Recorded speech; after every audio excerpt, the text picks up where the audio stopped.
Bonjour à tous. Merci de vous joindre à nous aujourd'hui pour discuter relations clients, pour discuter communication collaborative, pour voir un petit peu ce qui est déjà fait aujourd'hui sur le marché et avoir des exemples concrets d'acteurs majeurs du e-commerce français. On va pouvoir avoir une discussion avec les acteurs de La Redoute aujourd'hui. Ils expliqueront un petit peu ce qu'ils ont réussi à mettre en place, quels ont été leurs défis, quels ont été leurs succès, et puis quelle est leur vision de la relation client digitale telle qu'on la voit aujourd'hui. Avant de me lancer dans ces discussions passionnantes qu'on va avoir avec La Redoute dans quelques minutes, j'aimerais commencer et vous parler un petit peu de communication et de l'importance de la communication collaborative en interne et en externe au sein de votre entreprise. Anita Roddick le disait très bien. Anita Roddick, pour ceux qui ne la connaissent pas, c'était la fondatrice de The Body Shop, qui est une entreprise qui a commencé en Angleterre et qui a eu des résultats à l'international, qui a vraiment explosé partout. Et elle avait tendance à dire que la communication, c'est la clé du succès de toute entreprise globale. Et on s'en rend compte au quotidien. Les difficultés qu'on a dans un pays à communiquer deviennent exponentielles lorsqu'on commence à ouvrir des bureaux dans d'autres pays. Et la clé du succès de toute entreprise, c'est la communication. Et si on avait besoin d'expliquer un peu, c'est que la communication, de la diviser en deux parties pour mieux l'appréhender, pour mieux en parler, moi je dirais que la communication, il y a d'un côté la communication externe, qu'on va appeler l'engagement client, la capacité d'une entreprise à se connecter à ses clients et à générer des discussions. Et puis, il y a bien évidemment la communication interne de l'entreprise, qu'on va appeler l'engagement employé, qui est une pièce tout aussi importante du succès d'une entreprise. Alors, pourquoi ces deux types de communication sont les clés du succès d'une entreprise ? Si je parle de communication interne, à partir du moment où on parvient à avoir une communication fluide au sein des équipes, on va avoir deux clés immédiates qu'on va pouvoir observer. La première, c'est plus de productivité. Quand vos équipes sont capables de communiquer, de collaborer efficacement, la productivité de l'entreprise s'en va améliorer. Et immédiatement, une meilleure communication, ça signifie également une vision partagée, des objectifs partagés, un véritable travail d'équipe avec des employés qui vont tous dans la même direction, vers les mêmes buts. Et à l'extérieur, avec la communication externe, avec l'engagement client, on voit exactement le même type de succès. Quand on a une communication efficace avec les différents acteurs externes de l'entreprise, on va avoir d'abord une satisfaction client augmentée. Et ce qui en découle automatiquement, c'est plus de loyauté, plus de fidélisation des clients, ce qui est un facteur essentiel du succès de toute entreprise. Pourquoi je vous parle de ça? Parce que aujourd'hui, quand on parle de communication, et je vais faire une petite aparté rapide sur la communication interne des entreprises, les employés utilisent entre 5 et 6 outils de communication différents au quotidien. Alors si vous vous posez la question quels sont ces outils, on peut prendre des exemples très simples. Il y a évidemment la téléphonie, peut-être que certains d'entre vous utilisent encore le fax. Il y a certainement les emails, vous avez peut-être des apps de messaging interne pour collaborer avec vos collaborateurs, vous avez certainement des outils de project management et tous ces outils sont essentiels parce qu'ils font partie de votre communication quotidienne au sein de l'entreprise. Ceci dit, le fait d'avoir un morcellement des outils, c'est également une barrière à une communication efficace et 73% des employés aujourd'hui le disent. Si seulement ils pouvaient avoir une unification de ces différents outils de communication interne, ils seraient beaucoup plus efficaces. Et on le voit exactement dans les chiffres, avec les entreprises qui ont réussi à unifier leur communication, ont un gain de temps de 30%. Si vous imaginez un peu, pour tous vos employés, s'ils arrivaient à gagner 30% de leur temps chaque jour, c'est un gain de productivité absolument énorme pour les entreprises. Donc le but du jeu ici, c'est un petit peu de voir, ok, on a la communication interne de l'entreprise, on a la communication externe de l'entreprise.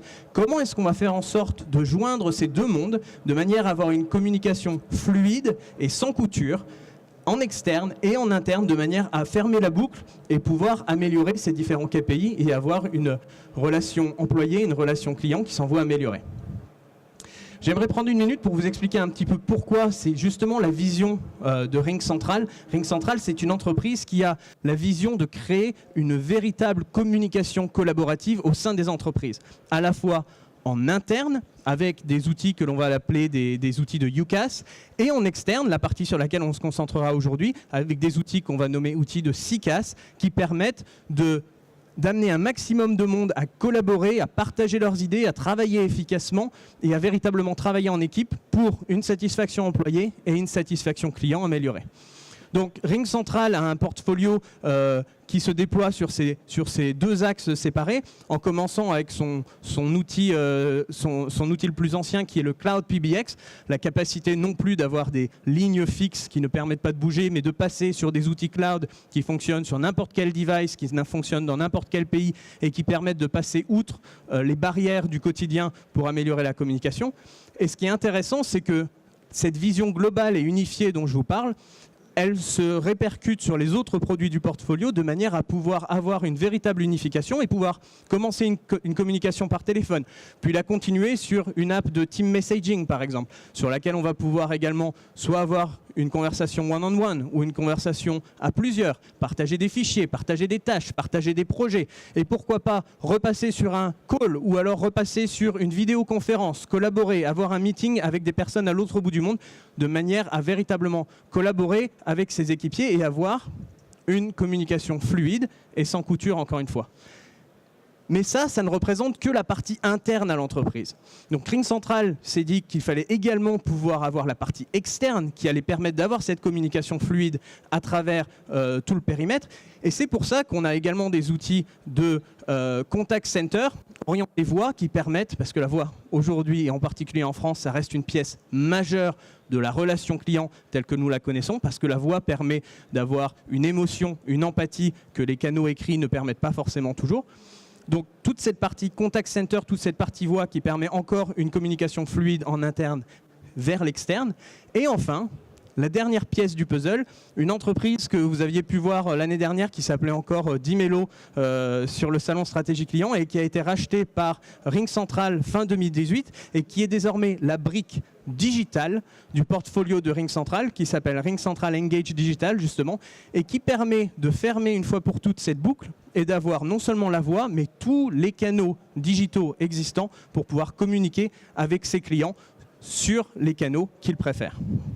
Alors pourquoi c'est essentiel de parler de tout ça ?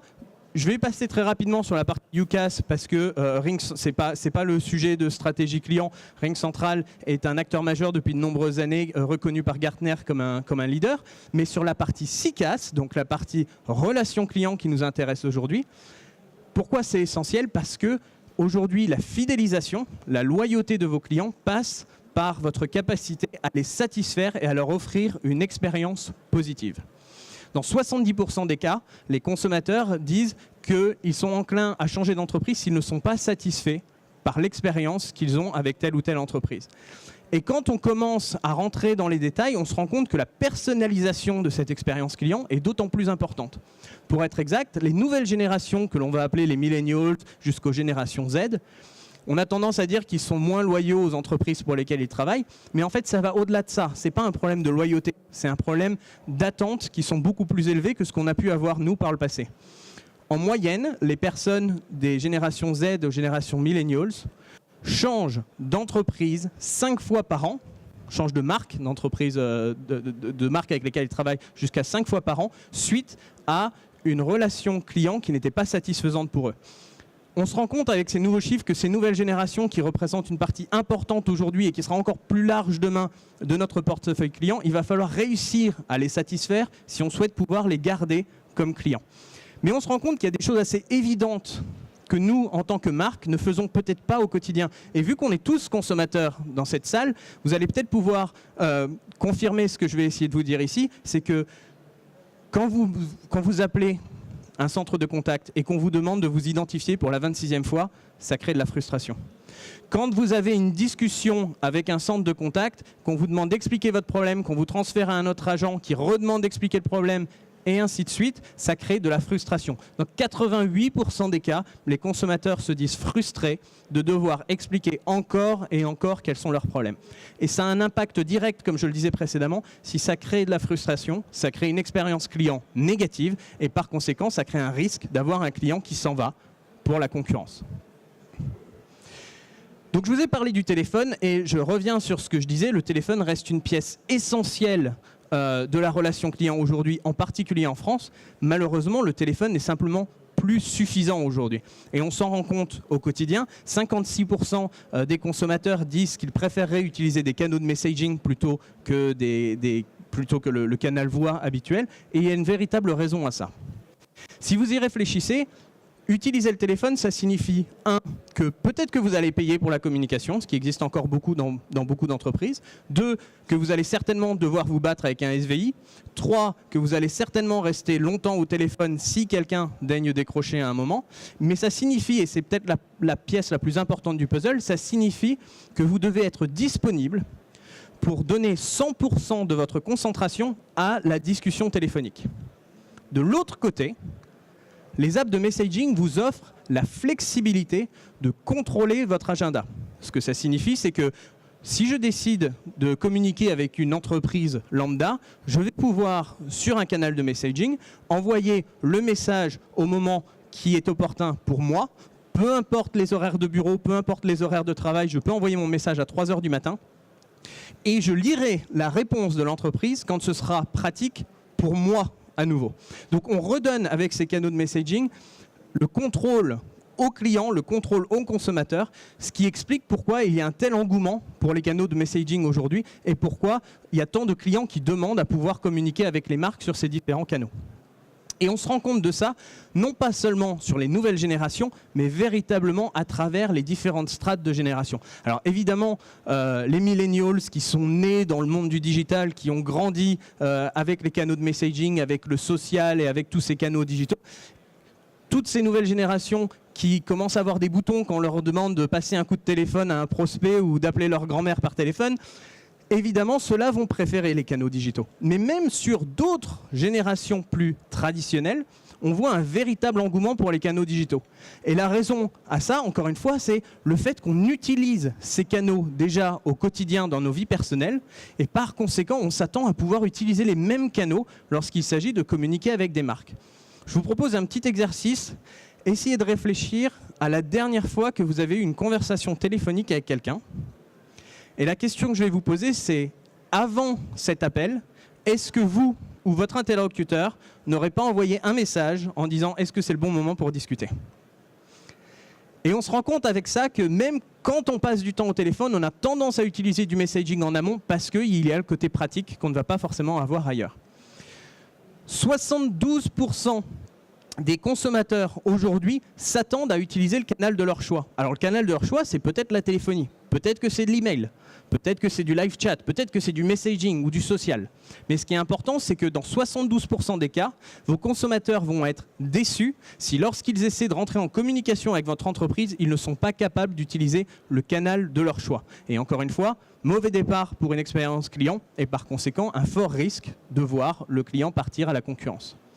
En moyenne, nous utilisons tous 7 canaux différents pour discuter avec les entreprises. Alors comme je le disais, c'est peut-être de l'email, c'est peut-être du live chat, c'est peut-être une visite en boutique, c'est peut-être de la téléphonie, mais nous avons tous ces différents canaux. Et la raison pour laquelle nous utilisons des canaux différents, c'est parce qu'en fonction du moment de la journée, en fonction du device qu'on a dans la main au moment où on veut contacter l'entreprise, on va vouloir utiliser ce qui est le plus pratique pour nous en tant que consommateurs. Donc il faut vraiment commencer à se poser la question de est-ce que je veux que mon client rentre dans mes process ou est-ce que je veux adapter mes process aux besoins et aux attentes de mon client.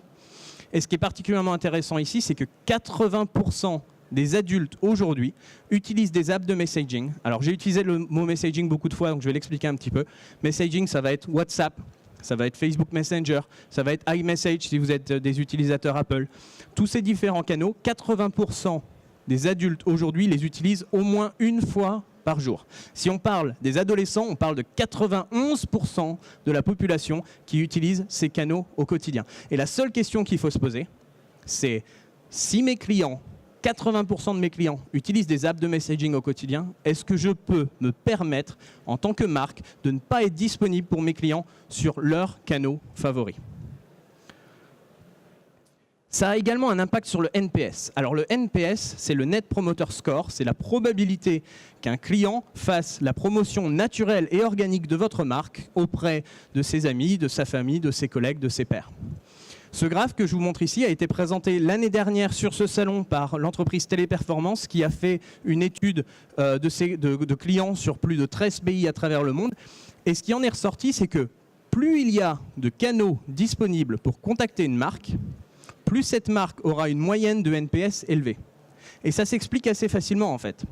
Parce que vous avez beaucoup de clients qui ont peut-être une petite question ou un petit problème et qui n'ont pas envie de décrocher le téléphone ou d'aller en boutique pour régler ce problème. Mais à partir du moment où vous leur donnez le bon canal qui est pratique pour eux, pour poser leurs petites questions, vous allez pouvoir les satisfaire. Et ces clients muets, ces clients silencieux qui ne vous avaient jamais parlé précédemment et qui seraient peut-être partis 2 semaines plus tard, maintenant ils ont une voix, maintenant ils ont quelque chose à raconter, maintenant vous pouvez les satisfaire, maintenant vous pouvez les transformer en ambassadeurs de votre marque qui vont faire la promotion de vos produits et de votre entreprise. Ceci dit, ajouter de nombreux canaux digitaux, ce n'est pas forcément la façon la plus simple de gérer sa relation client au départ si on n'a pas tout planifié en amont. Parce qu'on va complexifier le parcours client. Chaque nouveau canal qu'on ajoute, s'il n'a pas été préparé en amont, complexifie le parcours client. Et on a tous eu cette expérience où, insatisfait par une marque ou une autre, on va contacter la marque une fois à travers Facebook, peut-être une fois sur Twitter, peut-être par téléphone et en même temps sur le live chat. Et on obtient des réponses qui ne sont pas les mêmes, qui n'arrivent pas en même temps. Et on a une expérience client qui n'est pas consistante à travers les différents canaux. Et qu'est-ce que ça gère? Qu'est-ce que ça crée, pardon? Ça crée de la complexité, ça crée de la frustration. Donc il faut réfléchir à comment on va pouvoir unifier ces différents canaux de manière à avoir un parcours client digital, mais pas seulement, simple et fonctionnel pour l'entreprise et également pour le client final. Ça, c'était la vision client, mais il y a également la vision agent. 74% des agents doivent passer d'une application à l'autre, d'une tab à l'autre, d'une fenêtre à l'autre, d'un logiciel à l'autre, plusieurs fois pour pouvoir satisfaire vos clients. Ils vont passer du canal sur lequel ils sont en train de répondre, et puis ils vont aller dans le CRM, ils ont peut-être un outil Excel ailleurs, et puis ils vont pas arrêter de se loguer, de se sign out et de passer d'une application à l'autre sans arrêt. Ce que ça signifie pour l'entreprise, c'est une perte moyenne de 60 minutes de travail par agent par jour.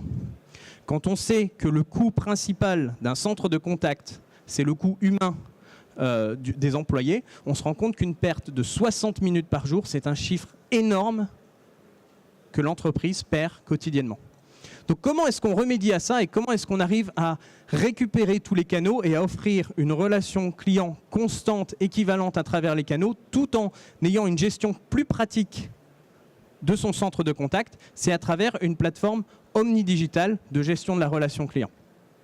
RingCentral Engage est une plateforme omnidigitale qui permet de connecter jusqu'à 20 canaux différents à travers les 6 familles de canaux digitaux qui existent, à savoir les canaux sociaux, Facebook, Twitter, YouTube, Instagram, les canaux de messaging dont je vous parlais plus tôt, WhatsApp, Facebook Messenger, mais également iMessage, Apple Business Chat, les canaux plus traditionnels, l'email, le live chat, les forums, les communautés, et puis la dernière famille de canaux que j'aime particulièrement parce que tout le monde l'oublie, c'est les canaux d'avis clients.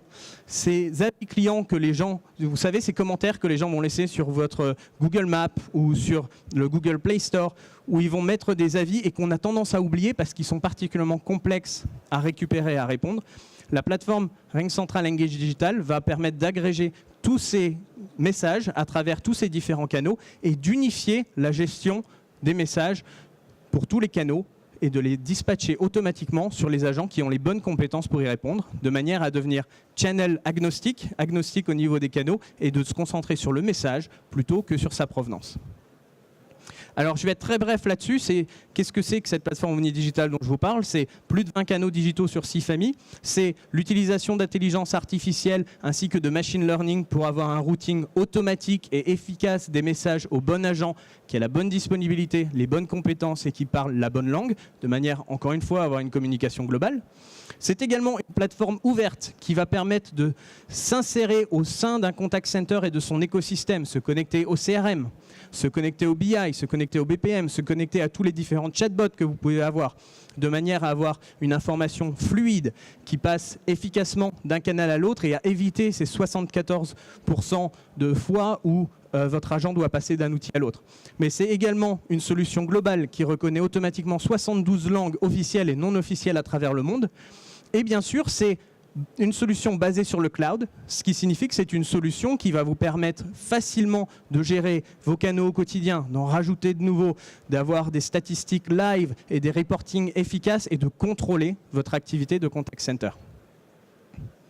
Pourquoi je vous parle de messaging? C'est pas simplement parce qu'on fait du messaging, mais c'est parce que les grosses entreprises, les GAFA, Google, Apple, Facebook, Amazon, sont tous en train de faire de gros investissements sur ces plateformes de messaging parce qu'ils ont vu que le futur de la relation client allait passer par ces nouvelles plateformes, que nos clients utilisent déjà personnellement au quotidien. Si on parle de Google, ils ont fait une annonce récemment sur le fait de regrouper de nombreux canaux. Ils parlent depuis plusieurs années déjà du RCS, qui sera le SMS 2.0. On connaît tous Google My Business, qui maintenant lance une app de messagerie sur Google My Business, déjà lancée sur plusieurs territoires, bientôt en France également certainement. Il y a Apple qui a iMessage depuis des années et qui a lancé fin 2018 Apple Business Chat, qui a la version hors entreprise de cette app de messaging. Il y a Facebook Messenger qui existe depuis de nombreuses années, qui a racheté WhatsApp et qui a lancé récemment WhatsApp for Business, mais qui commence également à réfléchir à Instagram Direct qui sera bientôt disponible pour les clients. Et puis il y a Amazon qui est, avec Anytime, a créé une app de messagerie pour que les clients puissent discuter directement avec les vendeurs de la plateforme Amazon et avoir une relation client constante et efficace. Maintenant, j'aimerais étudier un cas très particulier, un beau succès à la française, avec une entreprise que vous connaissez déjà toutes. La Redoute, qui a fêté ses 180 et quelques anniversaires récemment, qui a été créée en 1837. De mémoire, ça doit être la même année que la création d'Hermès, donc un autre beau succès à la française. Et qui, malgré ses 180 années d'histoire, ses énormes succès sur la vente par correspondance, a réussi à se réinventer pour s'adapter aux nouvelles demandes, aux nouvelles attentes des clients, a réussi avec succès une transformation digitale depuis 2014 qui leur permet désormais d'être un acteur majeur de l'e-commerce et de l'e-commerce en France et un acteur majeur de la vente de produits en ligne depuis déjà quelques années. Je vous propose, je vais inviter à me rejoindre deux personnes clés de La Redoute. Jean-Marc Penello, qui est le directeur de la relation client de La Redoute, ainsi que Marine Vanier, qui est chef de projet relation client.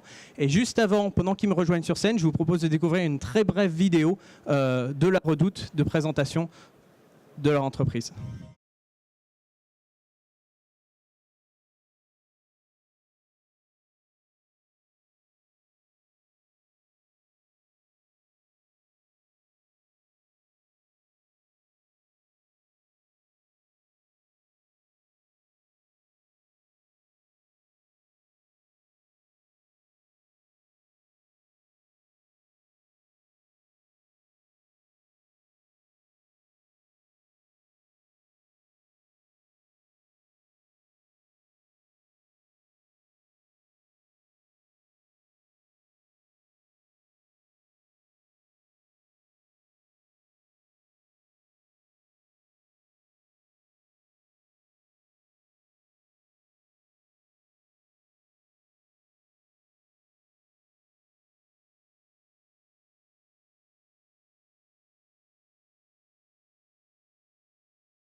Parfait. Marine, Jean-Marc, merci beaucoup d'accepter de vous joindre à nous aujourd'hui et de partager tous les secrets du succès de la Redoute.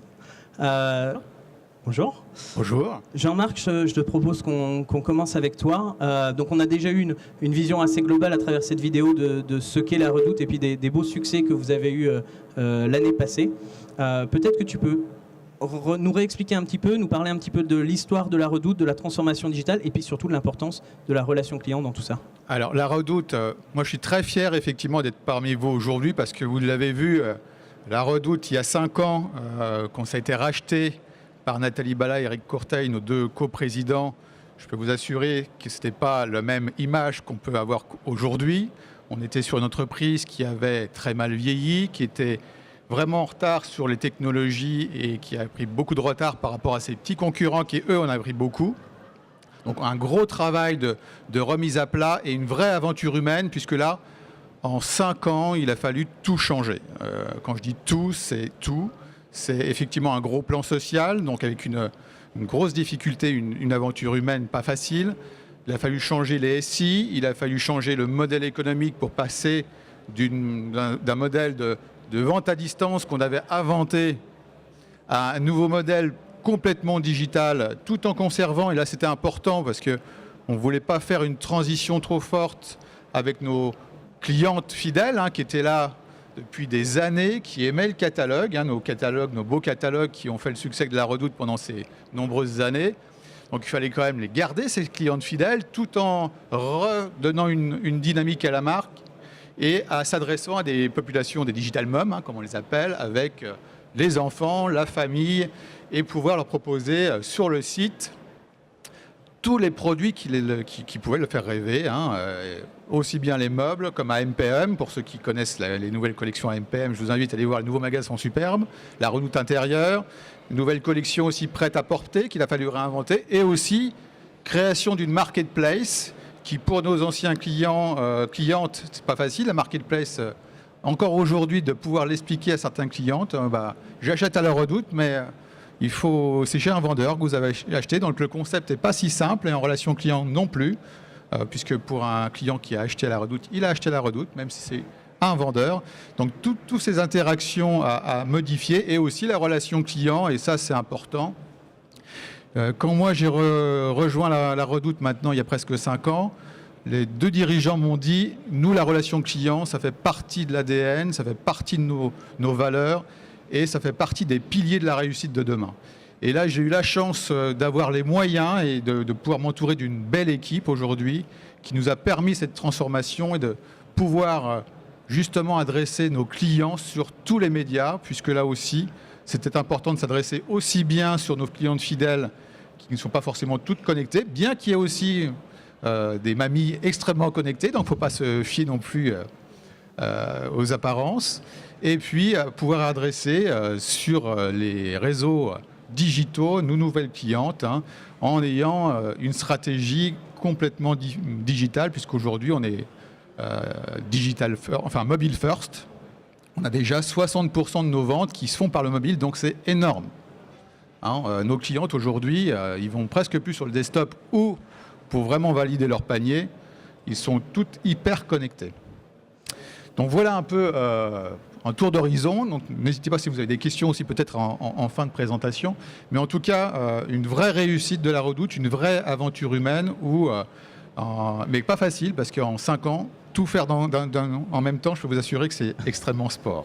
Alors déjà, le premier avantage, c'est que tu nous disais que tu avais des leaders en interne qui avaient cette vision de relation client avant tout, et c'est certainement la première étape pour y arriver. Et une fois que tu as cette vision relation client, comment ça se traduit ? Quelle est la stratégie relation client de la Redoute et quels sont les différents canaux d'interaction privilégiés que vous avez mis en avant dans l'entreprise ? Alors, la vision client, il faut la reconstruire, parce qu'encore une fois, la vision catalogue n'est pas la même vision que le digital. Donc aujourd'hui, il y a quelques années, le site logistique, dans les promesses, il savait quand est-ce que ça arrivait, l'information, quand ça sortait, mais la promesse du client, elle ne rentrait pas dedans. Je ne sais pas, moi, sur quoi on s'est engagé auprès du client ? Est-ce que je fais passer priorité ou pas ? Donc tout ça, il a fallu reconstruire, même si effectivement on a l'appui de la direction générale, il y a quand même tous les autres départements où il faut réaligner vers cette dynamique-là. Et après, la stratégie, elle est d'une part d'avoir les bons produits, parce que ça, encore une fois, si je n'ai pas les bons produits, je peux avoir les meilleures relations clients du monde, la meilleure distribution, ça ne fonctionne pas. Donc vraiment se refocaliser sur les bons produits, que ce soit sur le prêt-à-porter et sur le meuble. Aussi avoir les bons canaux de distribution, puisqu'on s'aperçoit que le client, finalement, aujourd'hui, il est plutôt digital. Surtout qu'on achète un meuble, je veux aller toucher le canapé, je veux aller l'essayer, est-ce qu'il est confortable, est-ce que la matière me va bien, est-ce que la couleur... Donc il va en magasin et il achète sur le web, ou il va sur le web et il va en magasin. Donc tout ça, aujourd'hui, nous permet d'avoir des canaux de distribution plus larges. Et effectivement, c'est d'avoir des outils qui sont simples pour nos conseillers, puisque là aussi, on partait de très loin, on était sur des AS400, pour ceux qui connaissent un peu ces beaux outils extrêmement fiables qui ne plantent jamais, mais qui nous forcent en fait à faire des processus par rapport aux outils et pas par rapport aux clients. Donc là, on a pu aussi s'en débarrasser. Il a pu prendre sa retraite, notre ami, bien mérité, il faut le dire. Et de pouvoir en fait s'adresser le plus simplement possible par rapport à nos clientes, être là où elles sont.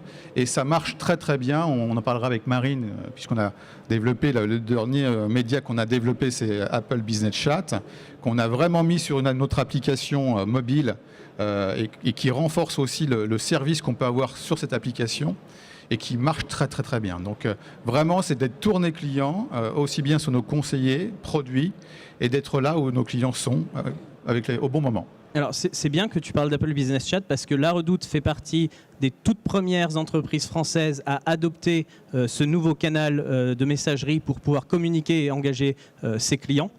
Quelle a été ton expérience de l'adoption et quels ont été les bénéfices pour La Redoute et pour le client final de l'adoption de ce nouveau canal de messaging ? Alors déjà pour La Redoute, ce qui est important, c'est qu'on est digital. Donc on se doit d'essayer les nouveaux canaux et d'être précurseur pour justement changer notre image et démontrer qu'on est au cœur de la relation client et là où sont tous nos clients. Donc ça, c'était important pour nous de tester ces nouveaux médias, même si effectivement, moi le premier, j'étais convaincu par sa simplicité qu'il aurait un gros succès. Et le vrai avantage pour nos clients, c'est que par rapport au chat qu'on avait déjà, où à chaque fois je réexplique, je rentre en communication avec un conseiller, mais je perds tout l'historique. Là, l'intérêt, effectivement, c'est que le client peut poser sa question, on peut lui répondre plus tard, je garde le fil de conversation, et même si je reviens 2 ou 3 jours, le conseiller garde aussi l'historique, donc il n'a pas besoin de redemander toutes les informations, et le client aussi est libre de réagir quand il le souhaite. Donc une vraie simplicité, et nous on l'a positionné vraiment sur l'application très visible, et Marine va vous expliquer, parce que si je dis tout, après je vais me faire gronder, parce que Marine n'aura plus rien à dire, donc c'est dommage, parce qu'elle a plein de choses intéressantes à dire. Mais on a tout de suite eu un vrai succès des clientes dès le premier jour. Moi, le premier surpris, parce que je me dis c'est nouveau, c'est sur Apple, donc ça ne correspond pas forcément à toutes nos clientes, sur une iOS en plus plutôt récent. Et dès le premier jour, on a explosé les compteurs. Donc ça prouve bien l'appétence aujourd'hui de nos clients sur ces médias hyper simples qui correspondent bien à l'ère du temps et aux usages. Alors, merci justement Marine. Peut-être que tu peux nous parler un petit peu des résultats que tu as pu observer avec Apple Business Chat, comment ça fonctionne pour toi. Et en même temps, si tu veux bien, je vais jouer une petite vidéo de l'utilisation d'Apple Business Chat avec La Redoute. Alors en effet, je ne sais pas si vous avez eu l'occasion d'expérimenter le canal. Donc vous allez voir un petit peu là comment ça se passe à travers la vision client que vous voyez là à l'écran et après la vision conseiller à travers l'interface RingCentral Engage. En tout cas, en termes de résultats, comme le disait Jean-Marc, on constate avec Apple Business Chat une forte appétence client et donc une forte attractivité du canal. En quelques chiffres, Apple Business Chat, c'est 19 000 conversations clients traitées sur 3 mois à peu près. C'est, comme le disait Jean-Marc également, le jour du lancement, plus de 300 demandes clients. et une tendance qui s'est confirmée puisque maintenant on reçoit en moyenne 2 à 300 demandes clients par jour en fonction des pics d'activité. Donc cela nous enseigne qu'en fait il faut être vraiment très réactif et très agile dans le dimensionnement et la gestion de notre capacitaire. Et si la tendance continue à se confirmer, la proportion que prend Business Chat par rapport à l'ensemble de nos canaux, du flux demande en tout cas, c'est à peu près 8%. Ce qui est énorme là où finalement on avait encore l'année dernière 12% sur les réseaux sociaux. Donc finalement, Business Chat prend vraiment une part très très importante. C'est un lien de cause à effet donc direct avec les autres canaux. Ça baisse la part du téléphone, ça baisse la part des réseaux sociaux, ça baisse aussi la part de l'email, évidemment. Donc ça cannibalise un petit peu, on peut dire, les autres flux et surtout, ça nous génère en fait un flux supplémentaire. Là où en fait, Business Chat est très visible, comme le disait Jean-Marc, dans l'application, et j'y reviendrai après. Il est visible là où d'autres canaux le sont moins. Et puis il y a aussi le côté très du coup incitatif, le côté gratuit aussi du canal. D'accord. Et du coup, du coup, effectivement, à travers la dynamique de Business Chat, ça nous conforte en fait dans nos ambitions de messaging et surtout, ça nous confirme en fait que la mobilité est vraiment au cœur en fait des usages et du quotidien de nos clients. D'accord. Et du coup, vous travaillez sur de nombreux canaux. Donc Apple Business Chat, c'est l'un de ces canaux à partir desquels les clients peuvent commencer à avoir une conversation avec la Redoute. Tu mentionnais un peu plus tôt que vous étiez passé justement sur Apple Business Chat via la plateforme RingCentral Engage. C'est quoi pour toi l'intérêt d'avoir une plateforme unique qui va gérer tous ces canaux, de tout unifier au même endroit ? Alors du coup, en termes d'avantages liés à la plateforme unique, c'est évidemment en fait la facilité d'intégration, la connexion en fait d'un nouveau canal, donc ce qui facilite l'intégration et le lancement. C'est également la centralisation de l'ensemble des messages des canaux digitaux et je dirais également aussi l'optimisation de la prise en charge. Parce que les conseillers peuvent être réactifs en fonction du flux, tout en gérant en fait d'autres types de canaux en fonction des compétences qu'on a pu affecter et les priorisations qu'on a pu attribuer. D'accord. Et alors, ce canal de messaging spécifique ou d'ailleurs le messaging en règle générale, à quel moment du cycle d'achat, selon toi, il a une utilité particulière ? Est-ce qu'il intervient tout au long du cycle d'achat ou est-ce que c'est comme certains canaux, un canal qui a une spécificité sur une partie très spécifique du cycle d'achat ? Alors, pour faire le parallèle avec ce que disait Jean-Marc, là où nous, on a positionné le chat finalement très en amont en fait, du parcours d'achat, le messaging il est présent à tout moment du parcours client. Effectivement, le messaging il évolue, il s'adapte aux usages des clients, au rythme de vie des clients qui sont de plus en plus connectés. L'avantage, c'est que les clients, ça semble de plus en plus naturel en fait, de recourir à ce type de canal pour sa relation client, puisque le client peut nous contacter lors de, tu le disais tout à l'heure, lors de micro-moments, entre deux rendez-vous, lors d'une période d'attente, pendant les transports, pour des échanges spontanés ou informels et sur des messages courts. Donc nous, à travers le prisme de Business Chat, de par là où il est positionné, en fait, il est dans la rubrique contact de notre site mobile, mais principalement, en fait, il est visible dans le suivi de commande de l'application et c'est plus de 90% du flux qui est généré par le suivi de commande de l'application. Là où je veux en venir, c'est que finalement, là où on pensait que justement à travers ce positionnement, on aurait des typologies de contacts qui sont plus post-achat, finalement, on est plutôt sur du 40-60 avec finalement une typologie de message à dominante plus amont. Alors finalement sur d'autres typologies de contacts que le chat, mais finalement quel que soit son positionnement, ça nous confirme en fait que le canal est très intuitif, qu'il est facile d'accès et que ça favorise du coup l'échange et ça nous conforte en fait dans le fait que ça nous génère du flux supplémentaire. Et on parlait précédemment du fait qu'il y avait beaucoup de canaux. Il y avait Apple Business Chat qui est le nouveau canal qui prend une place particulièrement importante aujourd'hui. Mais vous avez de nombreux canaux disponibles chez la Redoute. Je parlais moi un peu plus tôt de la complexité du parcours client. Comment est-ce qu'on fait chez la Redoute pour avoir une espèce de vue globale de ce qui se passe à travers tous les différents canaux et de garder le contrôle sur l'ensemble de cette relation client ?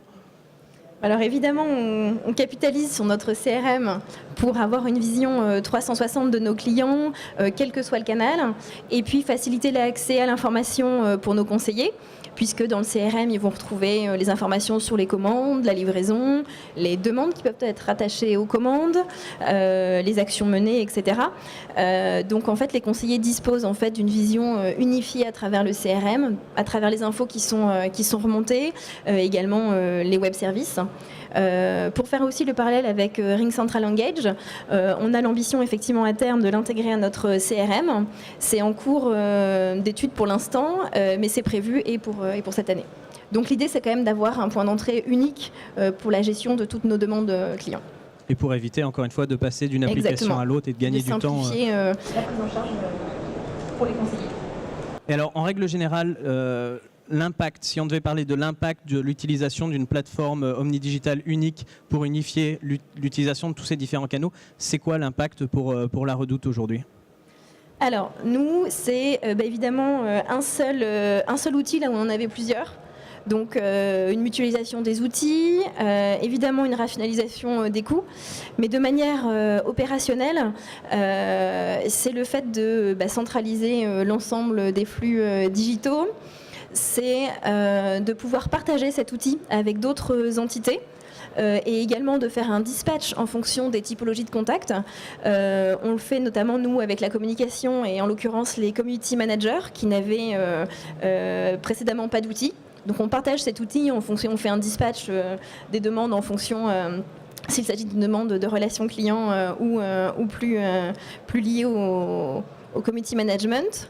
Ça nous permet également comme en plus dans l'outil, l'outil est ergonomique, donc ça facilite l'utilisation des conseillers. Ça simplifie et ça allège la formation quand on intègre un nouveau canal. J'ajouterais aussi en termes pour les superviseurs ou en tout cas même en termes d'administration, en tout cas pour la partie supervision, on a un pilotage qui est facilité. Parce qu'on a une supervision en temps réel, parce qu'un seul outil, donc un seul écran pour tous les canaux, parce que du coup le pilotage il est optimisé, parce qu'on peut facilement positionner les ressources en fonction du flux et des demandes qui vont être en attente. Il y a une part aussi importante liée, donc je disais, à l'administration, puisqu'il est très facile d'ajouter un canal, une source, un conseiller, une compétence à travers de cases à cocher. Enfin, c'est vraiment hyper fluide. Là où on n'a pas de compte à activer, désactiver. Et je terminerai aussi par une partie qui est importante, c'est la partie paramétrage, puisque on peut du coup gérer, comme je vous le disais, plusieurs canaux en même temps, mais surtout l'important c'est de pouvoir les prioriser les uns par rapport aux autres, par rapport à la politique de priorisation qui peut être en vigueur. Après, ce qui est vraiment important aussi d'avoir à l'esprit, il y a le côté technique, mais il y a le côté humain. Et ça, on a toujours tendance un peu à le sous-estimer, parce qu'effectivement là, quand on parle sur un nouveau canal, forcément, comment j'accompagne ces collaborateurs à utiliser ce nouveau canal. Et ça se complique, parce que d'une part, les usages des clients changent, mais les conseillers aussi, il faut les faire évoluer par rapport à ces usages. Et là, on s'aperçoit aussi que finalement, le client, ce qu'il veut quand même si c'est pas forcément en live, il veut une réponse très rapide. C'est-à-dire qu'effectivement, si je fais du business chat et que je lui apporte ma réponse dans 72 heures, il va me dire, mais il n'y a pas un petit décalage ou il n'y a pas quelque chose qui... Donc ça veut dire qu'effectivement, dans vos organisations, il faut complètement revoir vos organisations pour que ces médias-là soient traités comme des médias chauds. C'est-à-dire qu'en termes de planification, de ressources, c'est comme du téléphone en fait. Il faut planifier à l'heure, la journée, pour pouvoir effectivement avoir des qualités de service qui soit au niveau des utilisateurs. Alors bien sûr, la nuit, le client sait qu'on n'est pas ouvert, mais si vous avez trop le backlog le matin, forcément, vous vous décalez sur votre promesse.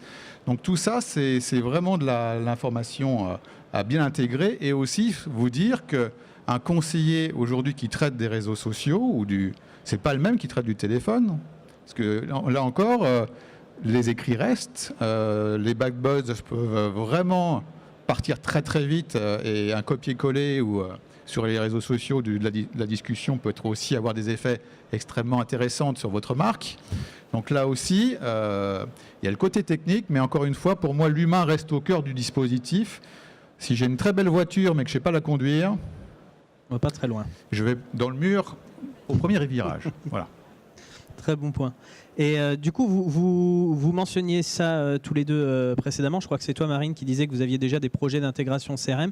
Quels sont les projets, de manière un peu opérationnelle, quels sont les projets de la Redoute en termes de relations clients? Quels sont les secrets que tu vas pouvoir nous dévoiler?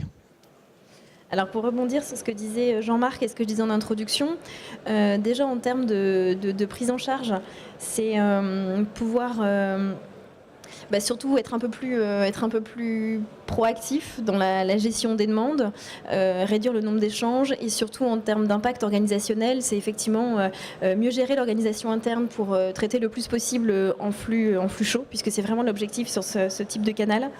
Et puis après, à terme, c'est éventuellement donc intégrer de nouvelles features qui pourraient être proposées par Apple.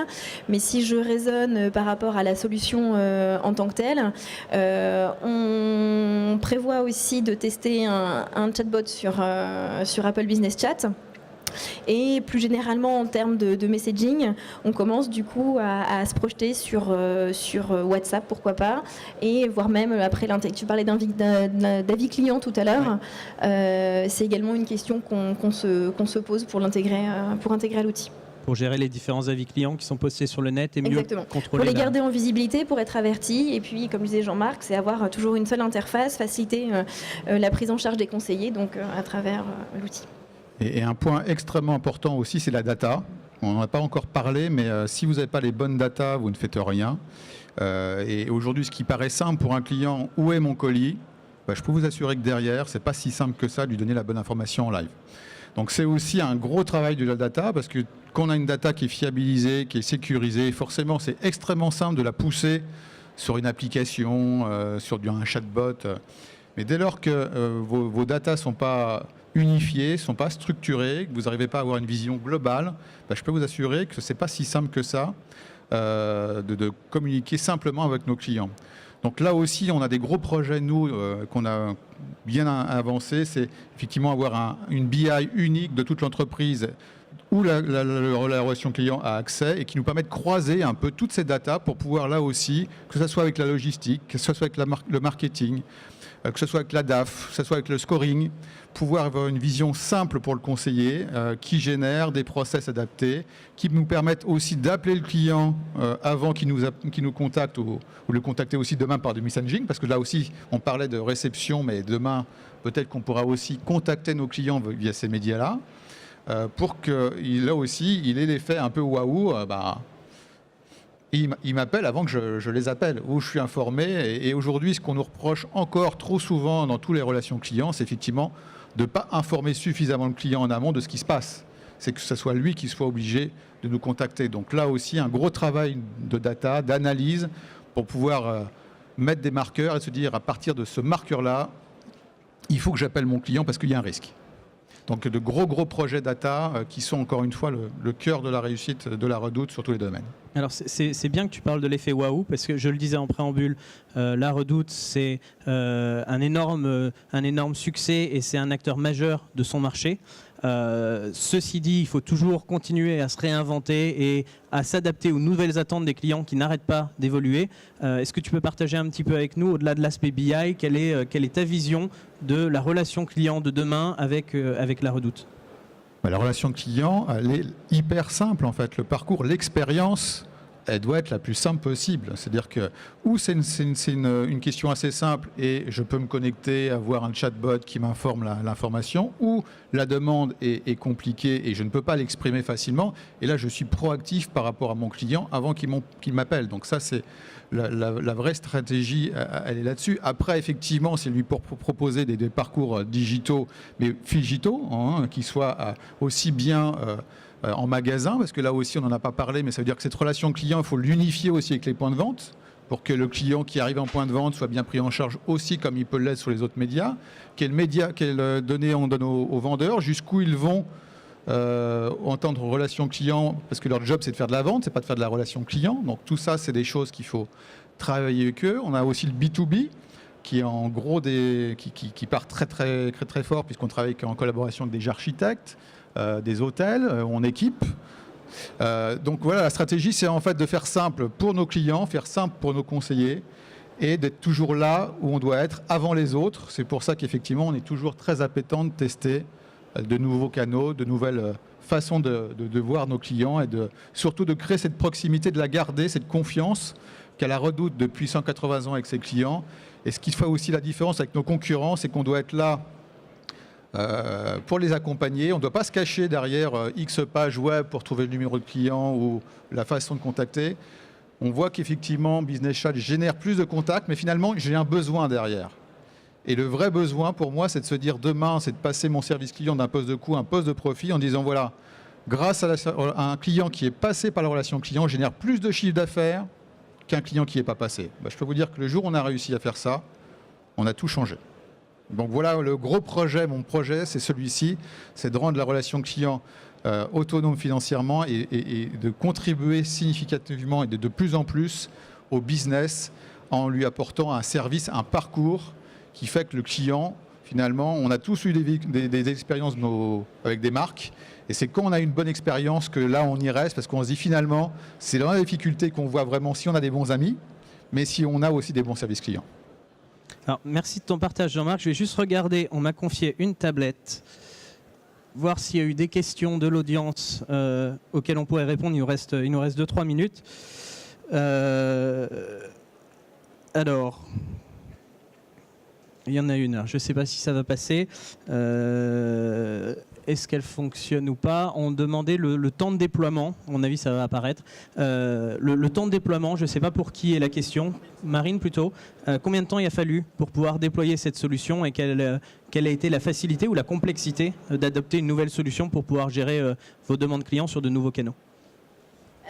Alors, on a commencé à travailler la mise en place de Ring Central Engage il y a un peu plus d'1 an. C'était en début d'année dernière, début 2018.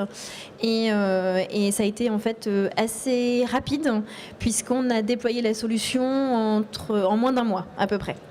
Et donc les canaux étaient opérationnels et le passage, la transition était faite entre les outils.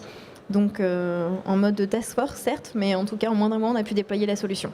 Ça va toujours très vite à la Redoute, hein. Ça c'est quelque chose qu'il faut avoir à l'esprit, c'est toujours très très rapide. Donc c'était vraiment, voilà, quand je parle d'ailleurs de facilité d'intégration, de lancement, ça a vraiment été le cas. Donc on a commencé par les réseaux sociaux et on a poursuivi par le chat. Et pareil, une fois qu'on avait redéfini nos règles de gestion, il a juste suffi de... Alors on a fait le choix aussi de développer de faire une partie de l'intégration chez nous en interne, mais ça a été relativement rapide aussi, en 3 semaines, 1 mois également pour le chat. Et puis pour Business Chat, ça a été aussi... très rapide. D'accord. J'ai une autre question. Alors, à mon avis, Jean-Marc, c'est plutôt pour toi parce que tu as déjà commencé à toucher cette question. J'ai une question de Caroline qui demande comment avez-vous réussi à digitaliser vos clients les moins digitaux? Alors ça, c'est une très bonne question. Déjà, c'est d'y aller progressivement parce qu'on ne change pas quelqu'un du jour au lendemain du catalogue au site. Et c'est de garder effectivement par rapport à ces clients-là. On envoie toujours des petits catalogues, c'est-à-dire qu'on n'a pas à arrêter le concept, et au contraire, on l'a modifié. On a qu'on appelle maintenant des small books, qui sont plus là pour mettre en avant les tendances, qui sont plus qualitatifs, qui donnent envie en fait aux clients. Donc on a gardé ce modèle-là, et je pense qu'il est aussi complémentaire dans la vente maintenant. Mais c'est vrai que c'est pas facile de les accompagner, et j'ai moi encore des clientes qui m'appellent parce que des fois j'ai des sujets aussi avec des clientes qui me disent voilà, je comprends pas, je reçois pas mon catalogue, qu'est-ce qui se passe? Écoutez, donc c'est là le plus difficile, c'est qu'il faut lui expliquer, lui dire écoutez, je peux vous envoyer déjà les nouveaux catalogues, et puis voir s'il a une connexion internet, voir comment l'accompagner, voir les magasins aussi qui deviennent aussi renforcer cette image et y aller progressivement. Au service client, on traite toujours des demandes par courrier, et on en a encore qui nous envoient un chèque pour passer une commande sur un formulaire. Donc là aussi, c'est pas couper du jour au lendemain ces clientes-là de leurs habitudes, c'est les accompagner petit à petit. Là, ça fait 5 ans qu'on les accompagne. Bien sûr, les courriers baissent, mais il en reste. Et ça fait encore du chiffre d'affaires. Donc, on ne s'en prive pas, parce qu'en plus, c'est des clientes hyper fidèles. Donc, voilà, je pense qu'il faut y aller progressivement sur l'accompagnement, avoir des parcours qui soient simples, parce que si c'est simple aussi pour les geeks, ça doit être aussi simple pour les personnes qui soient moins appétentes. Et moi, je ne suis pas forcément très appétent aux réseaux sociaux. Mais j'y vais quand même, parce qu'il faut y aller maintenant. Mais ça ne veut pas dire que je ne vois pas une expérience simple et une façon de les utiliser qui soit simple pour moi. Donc c'est aussi retravailler dans les parcours pour bien tester la navigation, la personnalisation du site qui est aussi extrêmement importante. On a beaucoup travaillé sur le site pour que cette personne-là trouve les bons articles, les bonnes tailles et que ça soit le plus simple possible. Mais c'est vrai que c'est pas... On a réussi à le faire, mais ce n'était pas gagné d'avance.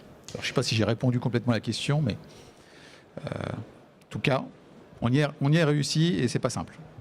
Oui, parce qu'on a effectivement des enjeux, de forts enjeux en termes de simplification du parcours client et notamment, comme disait Jean-Marc, de réduction de l'effort client à tout moment du parcours. Merci Marine, merci Jean-Marc. Je vous propose à tous de continuer cette conversation directement sur le stand de Ring Central où nos deux experts vont passer un petit peu de temps, partager une coupe de champagne. On a un petit cocktail impromptu prévu pour ceux qui souhaitent se joindre à nous et continuer cette discussion sur la relation client et la Redoute. Merci à tous les deux. Et je vous invite d'aller voir le site, vous verrez que les nouvelles collections sont vraiment très très sympas.